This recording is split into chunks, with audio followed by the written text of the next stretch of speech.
So may nakita ako dito ng lubi-lubi. So ayun siya.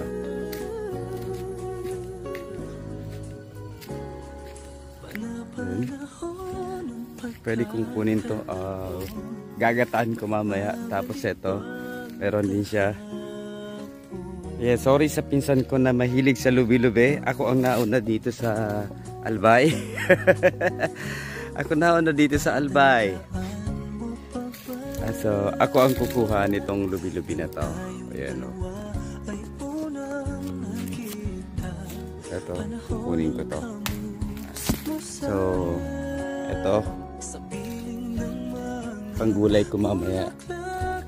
Magluluto ako ng ginataan lubi-lubi kasi di tayo nakakain ng gulay ng lubi-lubi. So magluluto tayo mamaya. Magagata tayo kasi puro karne ang ulam natin. So ayun. Ayun siya. Medyo malaki to. So ito na yung lubi-lubi. Kaya kukuhin natin itong lubi-lubi natin para pang gulay natin mamaya. So ito malaki to.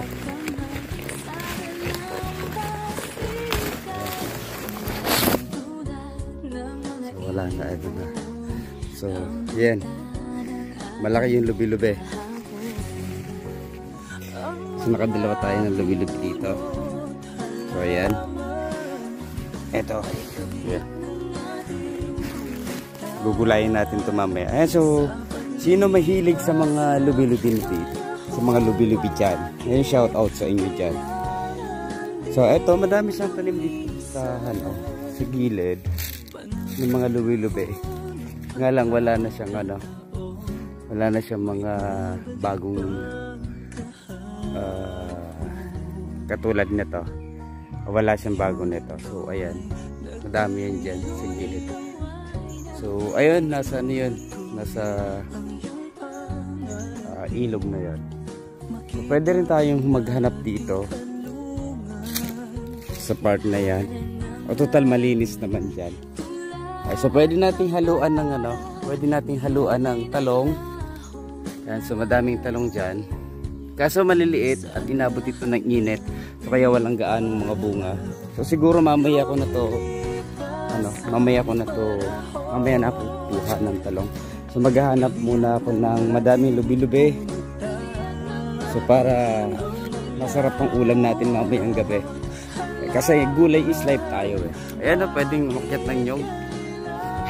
Napakababa lang ng nyog. Pwede natin pitasin yan. Pero meron ng nyog dun sa bahay. Madaming nyog dun sa bahay. Dito parang wala na ako nakita ng lubi-lubi dito sa part na yan. So hanap tayo dun sa may bahay. Dun ako maghanap. Ay, ayun pala meron. Kaso maliit. Maliit lang siya dun sa maliit lang yung lubi-lubi dun sa kabila.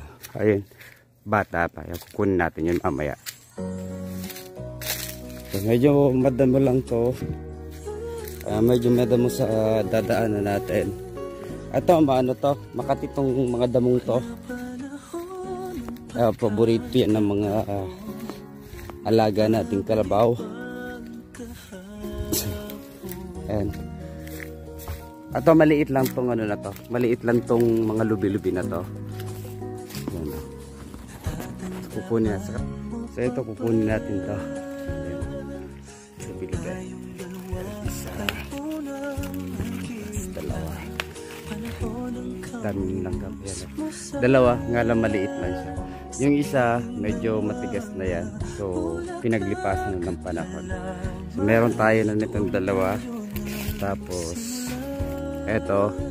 Ayan, pwede na natin pang ulam ito mamaya. Ayan. So, lubi-lubi. Sarap. Tapos, lagyan natin ng di ko alam kung merong tinapa doon. Baka merong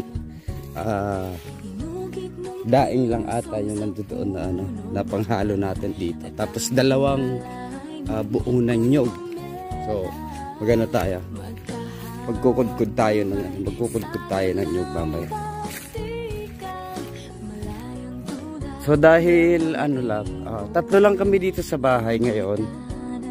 Ako, si mama tsaka si papa lang. So eto, tama na to.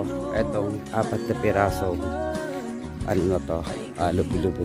Ito madami din tong, good for the health din tong lubi-lubi na to. So yan, uwi muna tayo sa bahay at maghahanap tayo ng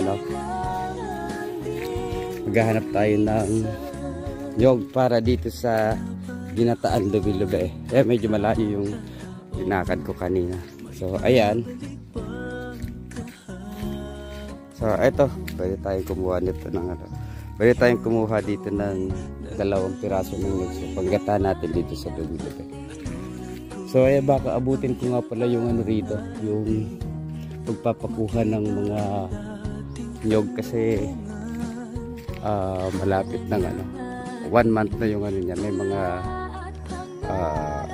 ganitong klase ng ng ganyang nyog.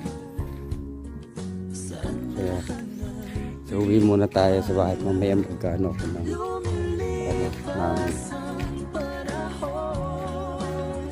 ng nyog. Good.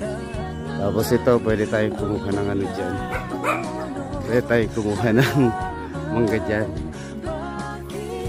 Ay, meron ako nga dito yan, may pang, ang tawag dyan, yung panguha, kaso napakataas ng mga mangga doon, so hindi ko kaya abutan. So kaya gagamit ako mamaya ng hagdan para makuha yan.